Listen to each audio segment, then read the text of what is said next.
Alright, let's talk about NATO, or as I like to call it, the North Atlantic Treaty Organization. Catchy, right? Formed in 1949, it's basically a group of countries who decided that teaming up against bullies was a pretty solid life choice. Think of it like a neighborhood watch, but instead of casseroles they share military hardware and a promise to defend each other. Now, NATO's had its fair share of critics over the years, with some calling it outdated or even provocative.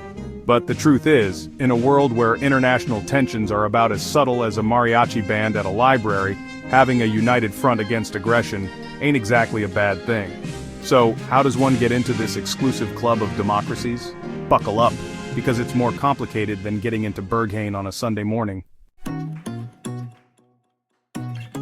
Joining NATO isn't like some casual Tinder date, it's a long-term commitment, folks. First off, you gotta be invited.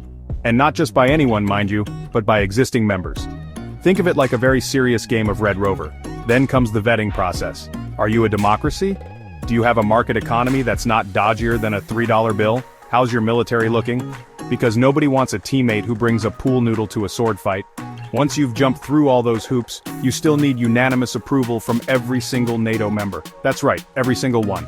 It's like trying to get a group of cats to agree on a nap time. Possible, but incredibly difficult. Now, let's address the elephant in the room, or rather, the completely made-up rhinoceros in the hallway. Some folks have been peddling this wild tale about Donald Trump and NATO, banning Burundi and Micronesia from joining. First off, let's remember that Trump's current political influence is about as strong as a wet paper bag. Secondly, this story stinks worse than a week-old tuna sandwich. There's zero evidence, no credible sources, nothing. It's the kind of baseless claim that thrives in the dark corners of the internet, alongside conspiracy theories about Bigfoot running a vegan bakery. The truth is, neither Burundi nor Micronesia has ever even applied to join NATO. It's like saying you got rejected from clown college when you never even filled out the application. Look, we live in a world where misinformation spreads faster than a Kardashian pregnancy announcement. It's easy to get caught up in the whirlwind of outrageous claims, especially when they're served with a side of pre-existing biases.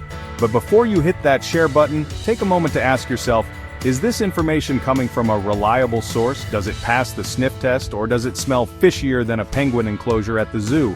Remember, critical thinking is our superpower. Let's use it wisely and help stop the spread of misinformation, one debunked myth at a time.